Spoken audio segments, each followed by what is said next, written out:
Hello and welcome. I'm Elizabeth Ajadi, your host of 9 to 5 and everything in between. Today, we're diving into a topic on everybody's mind: building wealth in uncertain times. How are you planning for your future? Invest in yourself. Let's be honest, financial planning isn't just for the ultra rich, it's a vital roadmap for every professional. We're going to discuss investment strategies, smart budgeting, and effective financial planning, especially in today's volatile economy. Value budgeting. That's what I do. You need to shift your mindset from, oh, well, I need to budget because everybody says that's what I need to do. The question is, what is important to you? It's time to ask yourself, how will you truly secure your future? Did you know that only about half of US adults feel knowledgeable about personal finances? That's according to a 2023 Pew Research Center study. Even more concerning, a 2022 FINRA study found that over 56% of adults feel anxious when thinking about their financial situation, and a staggering 61% are living paycheck to paycheck, as reported by Lending Club in 2023. And here's a critical vulnerability. A bank rate analysis highlights that 22% of US adults lack an emergency fund. These numbers clearly show a widespread need for accessible, practical financial guidance, especially as economic volatility becomes the new normal. Start now. Start small and watch it grow. That's why I'm incredibly excited to introduce today's guest, Mary Orelaru Oyalowo. Mary brings a truly unique blend of expertise.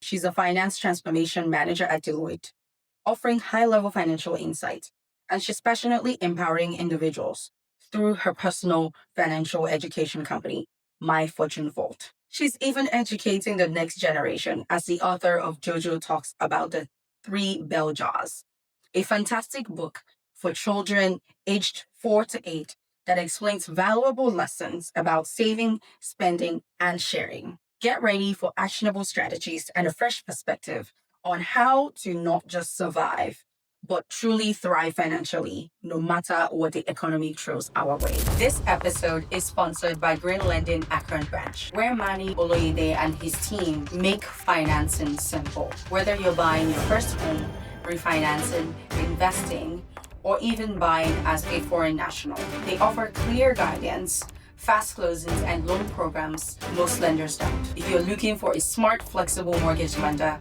reach out to Green Lending.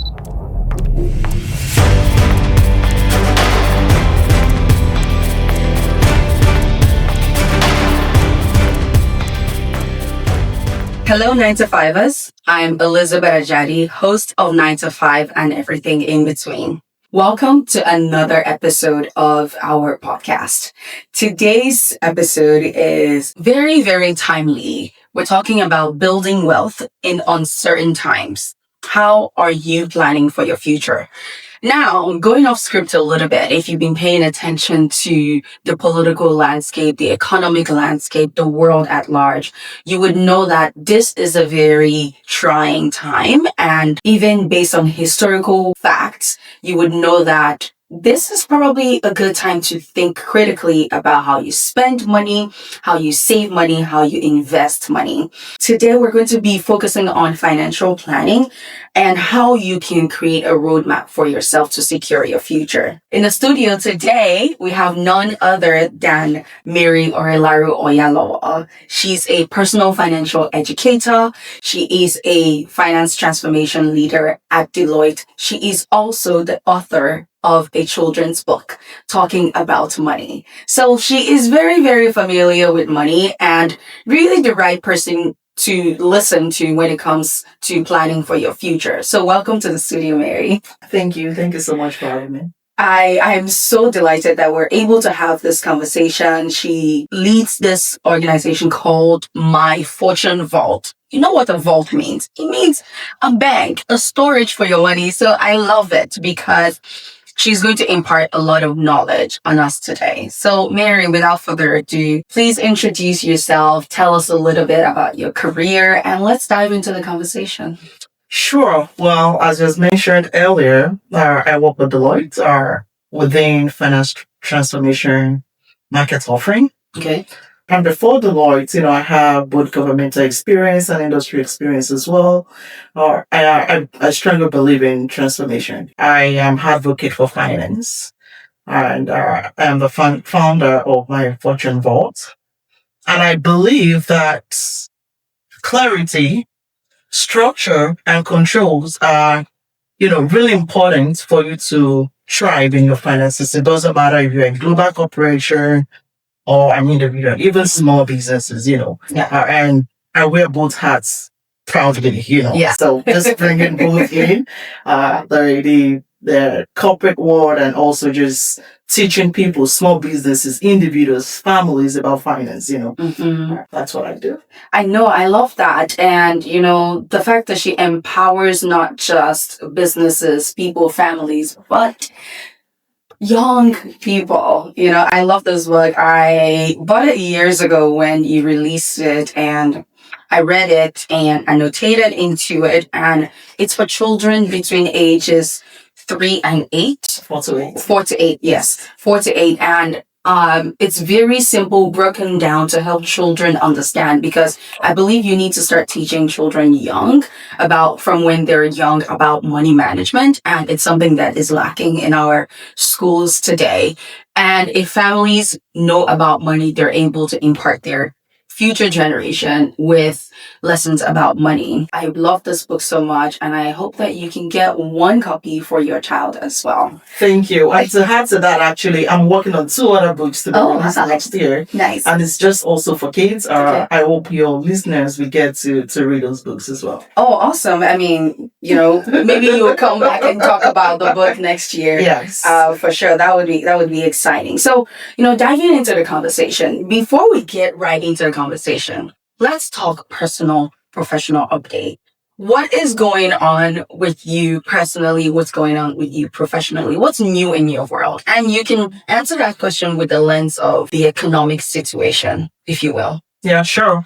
Well, professionally, I wouldn't want to talk much about my job, because I'm not speaking for my organization. Right. But I am deeply into finance transformation, and I have so many initiatives going on right now that I'm part of. That's not about that.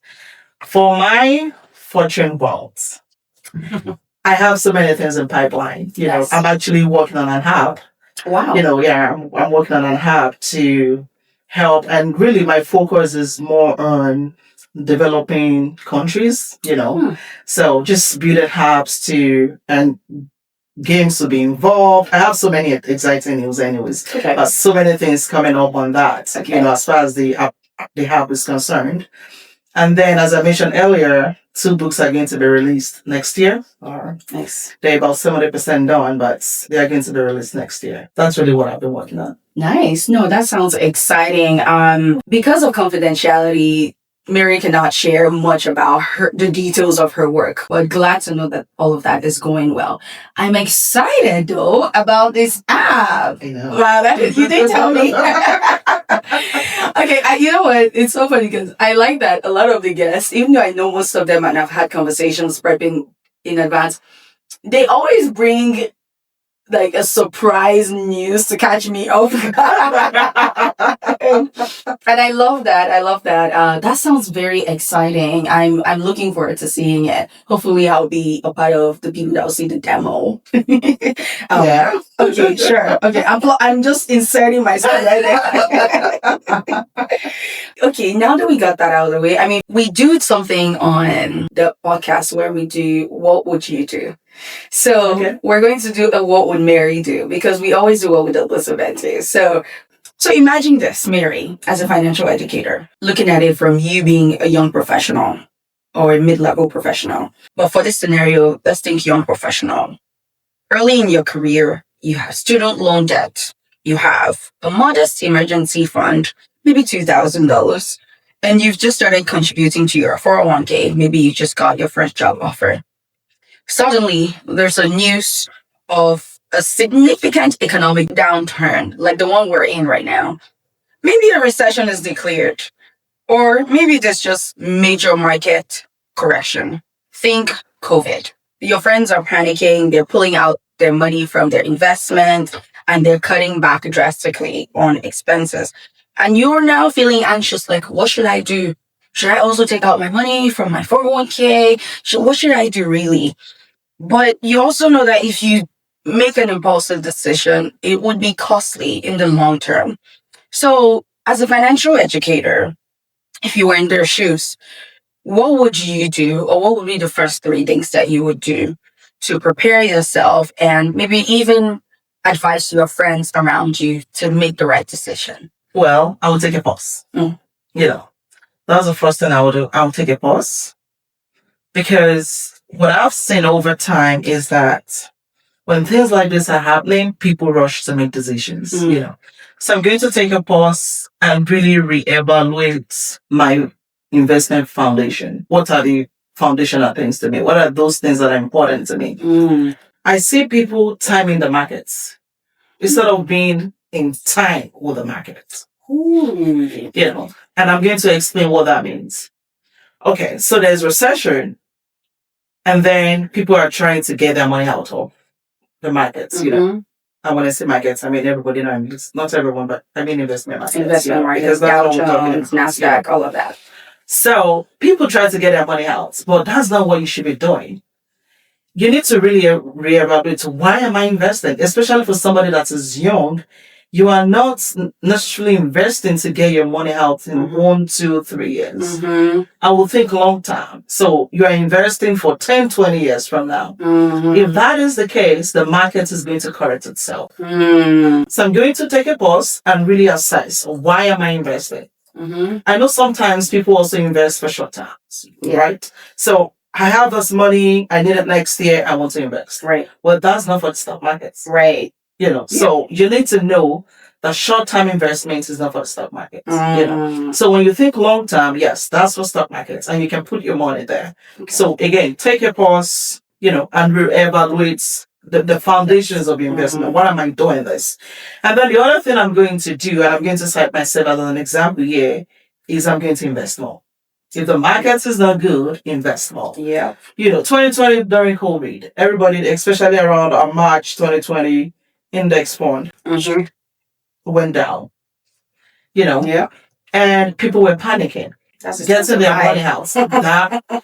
I will tell you now, if you ever find yourself in such situation again, increase your 401k. $20, $50, let them take that out of your paycheck so you can have additional funds to invest in. Let me interrupt you a little bit. Max out your 401k. Yeah, you need to max that out. Yes, that's very important. If you can, gradually build towards it. Yes, thank you. And then you also want to think about other investment options, personal investment that you have, So it's really a good time to buy, don't time the markets. Being time with the markets, So that's really the second thing I will say. And the third one, invest in yourself. When the markets is not good, COVID, during that time, people lose their job, some job. Look at what is even happening now. It's not COVID this time, but look at the way technology is taking over. I am in the finance field, and we are seeing the transformation even in finance. You need to equip yourself. So I'm going to tell you, upskill, cross-skill is very important, So those are the three things I will think about. I love that. I love that. That is absolutely spot on. When an economic downturn happens, it's not the right time to panic or start to just follow everybody. You need to think, what am I doing? Like you said, what are my goals? You're not just trying to follow the crowd. What are you saving money for? What are you investing for? You've said it. You said it. I don't even need to repeat everything. Max out your 401k if you're not already doing so. And if you're not doing so, one thing that I do is I do an annual increase. Yeah. I used to do that 1% increase every year so that I did not feel the pinch as much. And every year when they did the inflation salary increase, it just auto-rolled into 401k. And so that way I've been able to strategically increase how much I put into 401k. So you can do that as well, especially as a young professional. You're probably not earning a lot. And so try as much as possible to save as much as you can. And I'm going to take a note from three bell jars. Save a dime of every dollar that you have. And so that's a strategy that you can implement for yourself. So it not just works for kids. Think, what does a dime mean to you in your money terms? Invest in yourself. I always talk about upskilling here. And I think people underestimate the power of learning and improving yourself. With technology, you mentioned it. I communicate with the Gemini, the Google's version of ChatGPT a lot. I would say, I want to do this and I want to get to this type of role. What should I be learning? What are my gaps? So, these are the things that I know. These are the tools that I know. What should I be learning? And it will tell me, I think you should try this. Do you think you'll be interested in it? Like, so I have a full conversation because it's going into the webs and pulling data for me. And I'll say, okay, what are the chances of getting a job there? What's the percentage? What's the average salary in that type of role? How can I get there? So I ask it all these questions, pull it together into my own research document, and I'm constantly tweaking it to figure out what's my next move. And I think it's something that we should all constantly do, not just when there's a downturn, but every day. Make it a part of your daily process. Would you agree? Yes, I do. I do, and I do the same thing as well. Yeah. And just to piggyback on what you just said, people also forget the fact that every experience you have is important. Yes. People forget about that. Earlier in my career, and even recently, I was having a conversation with an executive, and I was like, yeah, I've done this and this, although I have this other experience from Nigeria. And he was like, oh, Mary, are you feeling sorry for this experience? Because you should be saying, I'm a global leader. Before I came to US, I have all of these experiences and I've done this and that. I'm like, oh, well, yes. Don't just downplay what you've done. It's really important. We do that. Some of us do that a lot, but it's important to upskill yourself, but also you want to talk about what you've done well, so that when those opportunities present themselves, you can bargain for the right salary, you can present yourself well, and really gain high return from the investments you've had. Oof. I mean, I couldn't have said that any better. I was talking to our mutual friend last week or 2 weeks ago, Dr. Toyin, and she sent me a video, and the person was talking about, stop downplaying, stop saying, oh, it's just that little project. Yeah. It's just that, something that I did. No, it's a big deal. And it's something that I had to switch my mindset, especially this year. I've been walking in owning my stuff. Like, I did that. No one has ever done that. And I've done that. I've made progress on this. And so I give myself a pat on the back. If you don't, I'm going to own that and acknowledge that I did a lot of work. It's not small work, it's big work. So don't downplay yourself, because that's actually part of the evaluation for where they place you on the salary band. Again, listeners, we're talking about building wealth in uncertain times. How are you planning for your future? Financial planning, people think it's just for the rich people, it's just for people with great money, but it's for you. I was reading this book on my drive to Maryland last week, the Budgetnista. I was listening to it. Yeah. And, she talked about how, when she was a teacher, she saved a lot.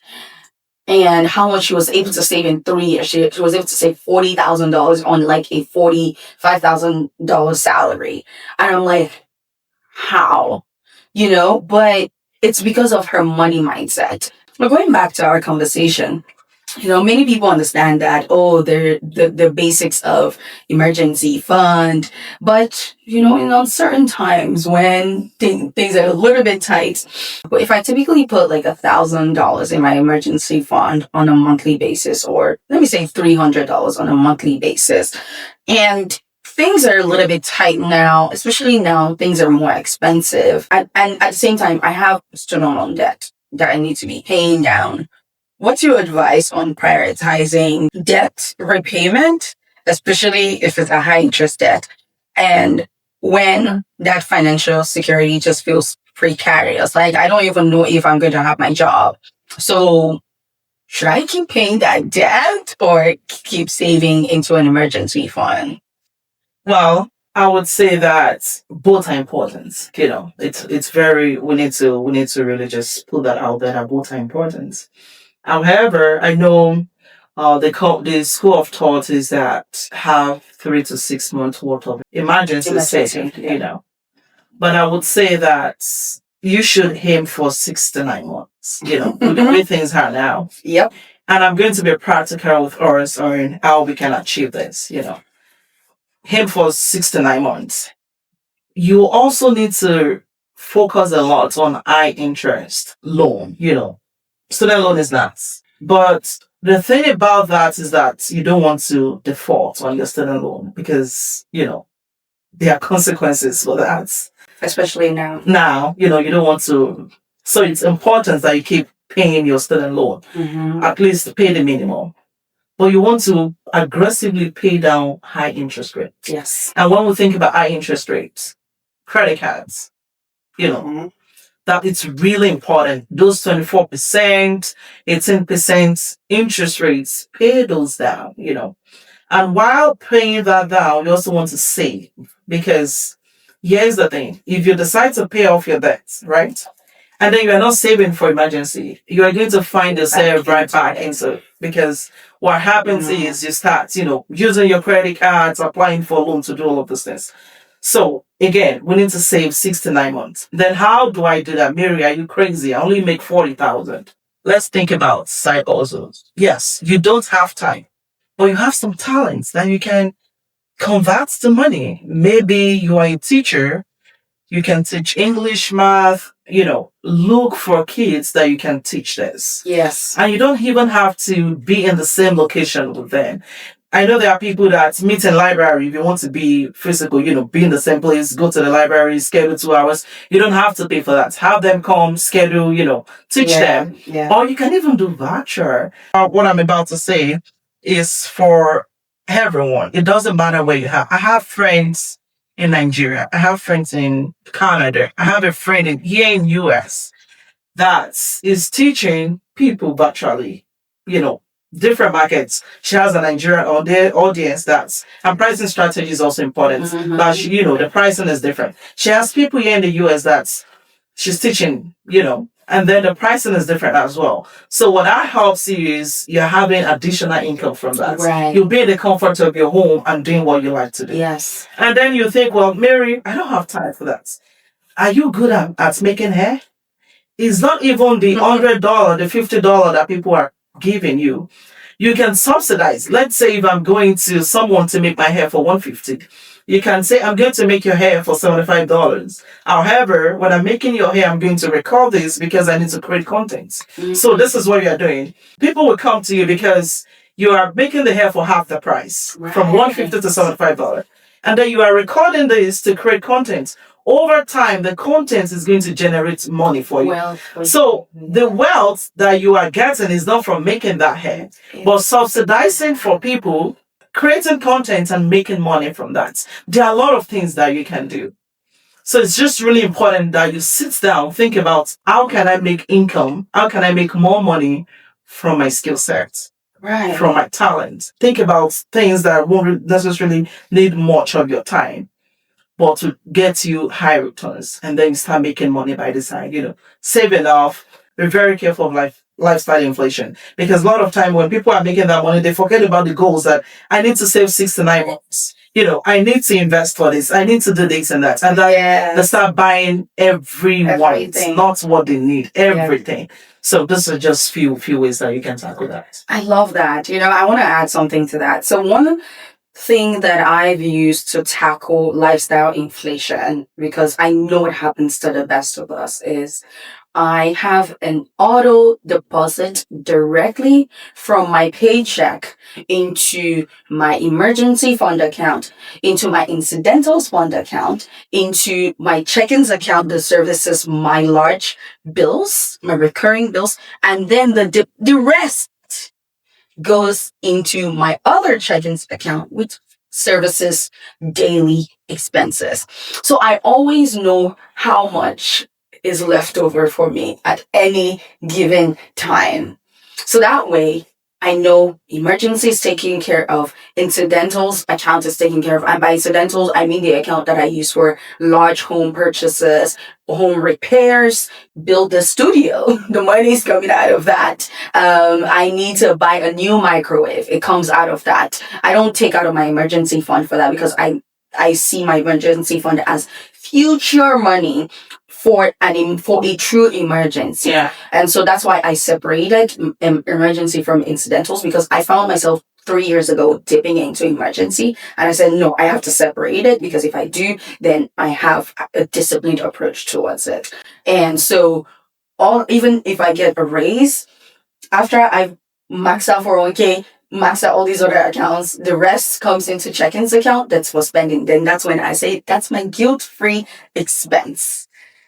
Does that align? Yes. Do you think that's a good thing? Yes, it does. And I would say that it's very important that you pay yourself first. You know, when you get your salary, you have to pay yourself first. And I say when you pay yourself, I don't mean pay yourself to go have fun. No, you pay yourself to plan for your future. You know, 401k is good. I know we've been talking about 401k for a while.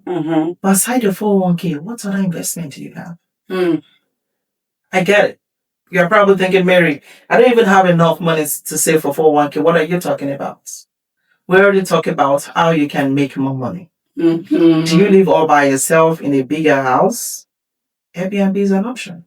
So you need to be very creative and start thinking, how can I make more money? So you need to pay yourself first. You know, I tell people that when you automate your income, you don't need to think about it. Yep. Easy. You don't think about it. That extra money, that money that comes into your current accounts, your day-to-day accounts, you just feel this is all I have. And you just take your mind off it. You know, and I'm going to cite an example real quick. I had a workshop a few years ago, and there was this medical doctor. She was in attendance, and then a few years later, she approached me and she was like, oh, I want to invite you. We are organizing this workshop in my organization, and I want you to come because I attended one of your workshops where you had mentioned some of the saving, apps that you can use to save. They just deduct money from your fund, and you are not even aware of it. They said, yes, she's in control of her money.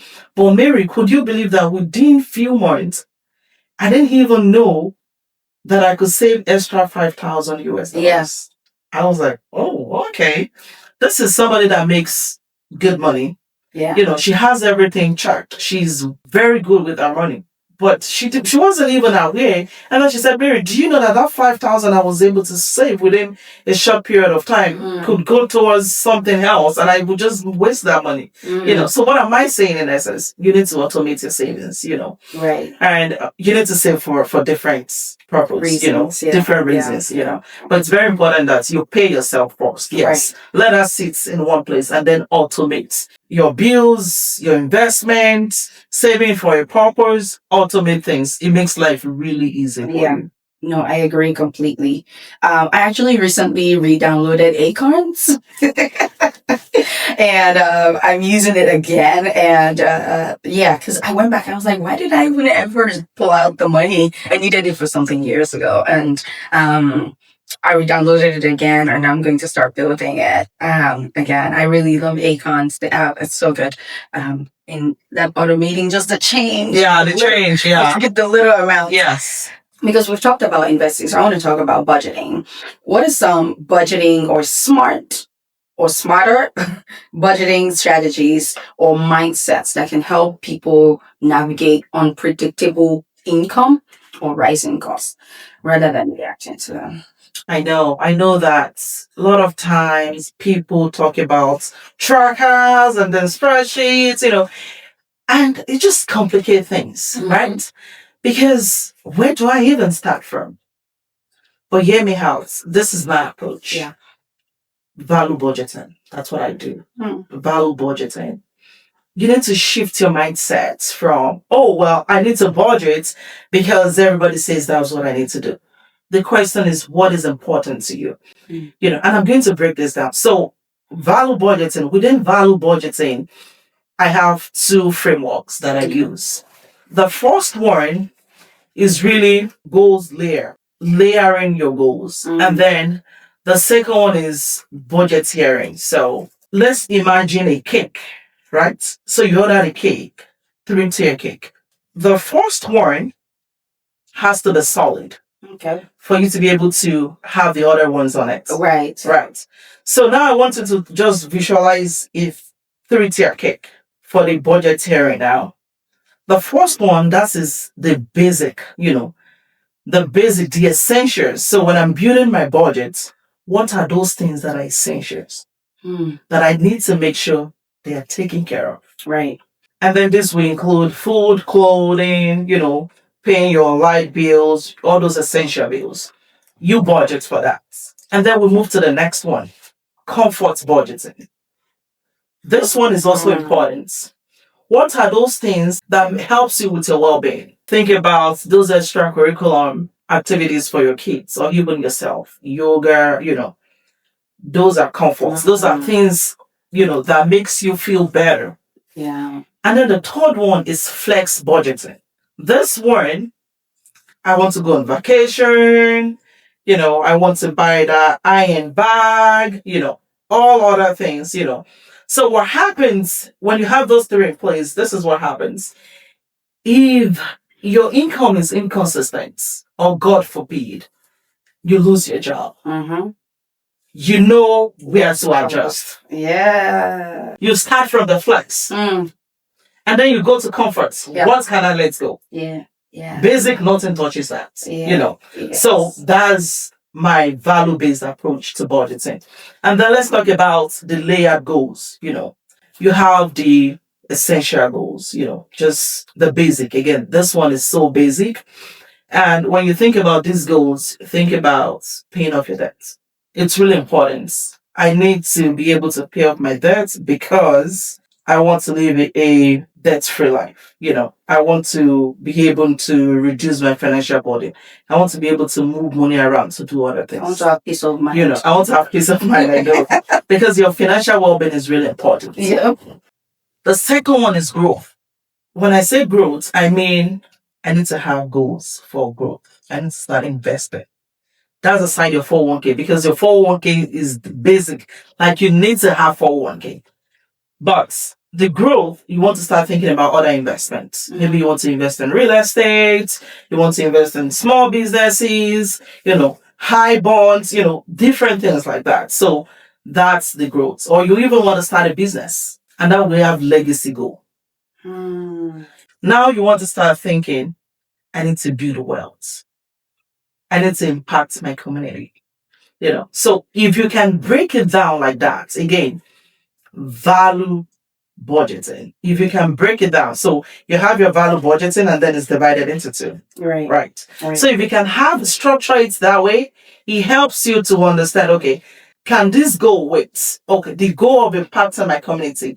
Maybe you want to start a scholarship fund that, you help people with scholarship, or you are trying to buy more properties. So when you start having your kids, you can have something to pass on to them, or, all those other investments.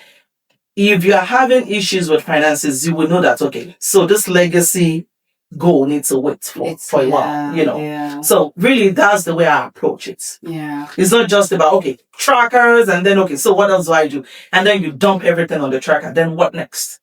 So that helps you. Oh wow, that is a very comprehensive approach. I need to probably sit down with you to break this down. Although, like for the most part, a lot of these things I already do holistically. I have my goals broken down in those layers. One of the things that I need to do is on that legacy one. I'm already doing some of it, but like being more intentional about how I do that. That is fantastic. Do you have this in a document? Do you have this broken down somewhere? Actually, I use spreadsheets. Okay, good. But on your spreadsheets, you need to break it down. Yeah. So earlier on, I used to just do fixed expenses, and then my mortgage, phone bills. These are things that I need to pay, nothing must happen to this. And then I come down, so I didn't really break it down. To be able to help you with, okay, so I need to make some changes to my finances. Where do I need to cut off?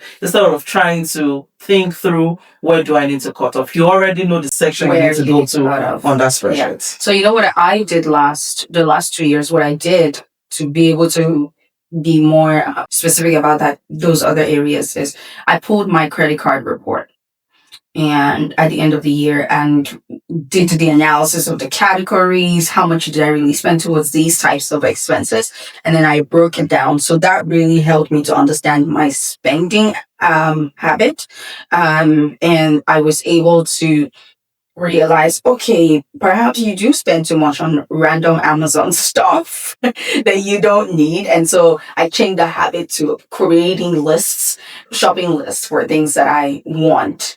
And I don't move them to cart or buy them for months until I really, I'm like, okay, I'm still thinking about that item I want. I really need it or want it. And also because of the environment, shopping multiple times on Amazon in a week is not very good for the environment. So I started to shift that behavior, and that little shift helped me to reduce my expenses greatly, because certain things I just see, I'm like, I like it, I want it. But it was fine. I don't need it though. And I just now I'm like, I actually have something similar to that. It's not exactly the same thing, but I have something and I'm like, I don't need it. So I just move it back to the list. Like if I come back to it in a year, then I'll buy it. Yeah, that's really good. Quick shout out to Manny Oloyede at Green Lending Akron Branch, our go-to lender for smart mortgage solutions. First home, refis, and investment property. He's got you covered. I want to talk about diversification. Going back to investment. We've talked about investment a little bit, budgeting. I want to talk about diversification. Diversification is very important. When you diversify, you are spreading your risk. Okay. So I've seen people, rushing into investing in tech because everyone believes that tech is the new goal. Mm-hmm. It's good, but if all you do is invest in tech and crypto, then you need to reevaluate your strategy. Right. You probably want to talk to someone that is more experienced, yes. to help you out with this. You want to find, an advisor, financial advisor to help you. Mm-hmm. Because it's just really important to understand this. I would say that, again, spread your risk. And we have a lot of alternatives. It's not just about stock markets. Mm-hmm. High bond is really good. High bond helps when it comes to inflation. It doesn't just lock in that interest rate for you, but adjust inflation as well. And this is reviewed twice a year. Mm-hmm. So as your money is growing, it takes into consideration inflation. Okay. Yeah. So it's very important that you think about things like that. You also want to think about real estate. Yes. You don't have to own a building to invest in real estate. Mm-hmm. A lot of people don't know that. There are organizations out there that they will own this real estate, and they treat real estate as an investment vehicle. That you just invest in it, you get returns, and so that's really good as well. The other thing I will mention is invest in small businesses. Yes. If you need small businesses to invest in, I know of a very good one in Cleveland. And this business really just targets not just Africans, but people that like to explore when it comes to food, So, and I would say Sandra, okay, this is not a paid advert, but I'm saying that think about small businesses that you can invest in. Right. And then you get your returns. You don't do all the operational works. You are not involved in the operations. Mm-hmm. You invest. But I will also say that if you're going to be doing that, you want to make sure it's legal. Make sure you send out the paperwork, get a lawyer involved. But invest in real business. This is passive income. You invest your money, they bring you returns at the end of the day. You're just like an angel investor, Mm-hmm. So it's just important that you think about things like that as well. These are ways that you can diversify your income. Nice. I like that. I really like that. Shout out to Sandra at Duquesne Kitchen. It's interesting because she is actually one of our sponsors. Wow. I'm close getting to the end of this, and we've talked about investing, we've talked about diversifying, we've talked about budgeting, we've talked about managing your income versus expenses. We've talked about that value based budgeting. Really, I appreciate that. I'm going to take that back to look at my spreadsheet and see what I can do. And if you do have your spreadsheet for sale on your website or something, please let us know and we can link it to our listeners as well so that they can just buy the soft copy template that they can use to build out their own template.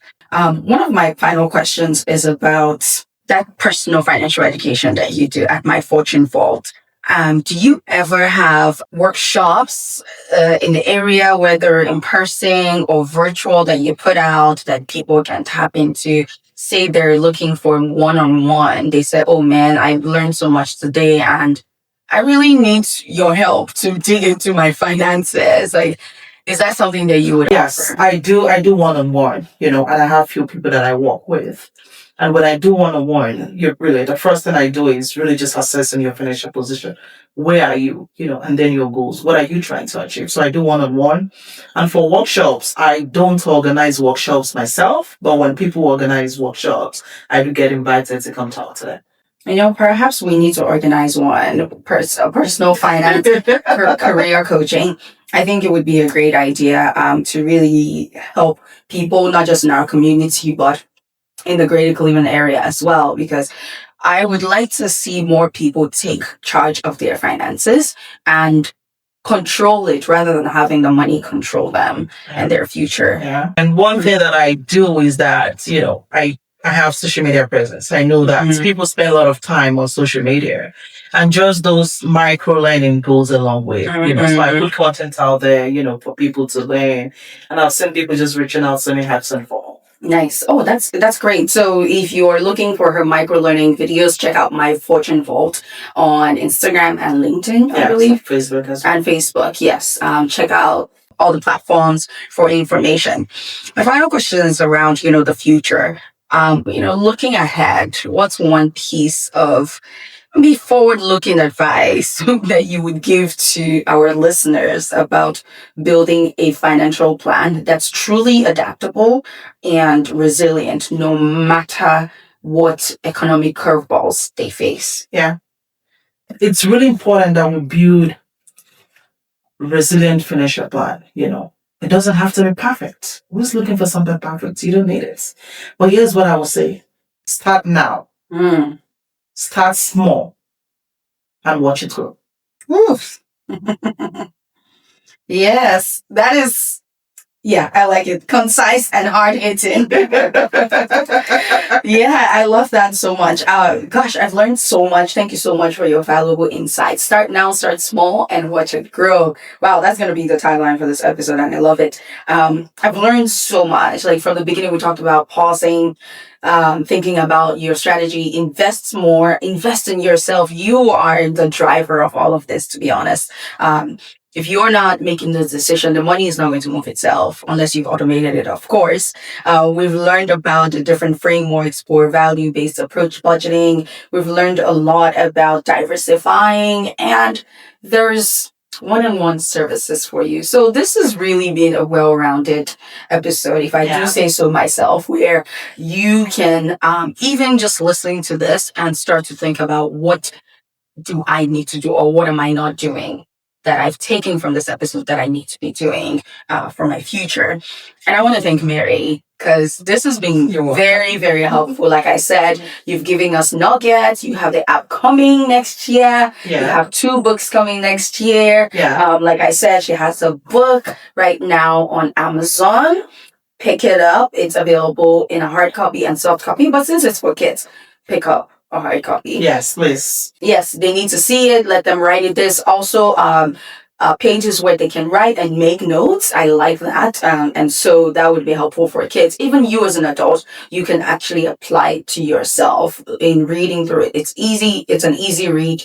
Like I said, I read The Budgetnista. Highly, highly recommend. Yes. Check that book out. It breaks it down. And I bought the Audible one and I listened to it on my 5-hour road trip to and from Maryland, really, really good. I took a lot of the things I'm already doing. I just need to, again, honing on maybe certain areas. So highly recommend. This episode, we've learned so much about financial security, financial planning, and building a secure future for yourself. Like I always say, you are the architect of your journey. You are the one who builds the roadmap. And remember, financial planning is not just for the affluent. Yes. It's your personal roadmap. So start building yours today. And watch it grow. Yes. So where can you find this episode? You can find us on all podcast platforms, Spotify, Apple Podcasts, Amazon Music, YouTube for the visuals. And you can check us out on all social media platforms at the 9 to 5 Blueprint. Our website is also live, the9to5blueprint.com if you want more information. Till next time, I'm your host, Elizabeth Ajadi. See you on the next one. Bye. Quick shout out to our sponsor, Manny Oluyede at Green Lending Affluent Branch, our go-to lender for smart mortgage solutions. First home, refinancing, or investment property, Manny and his team have got you covered.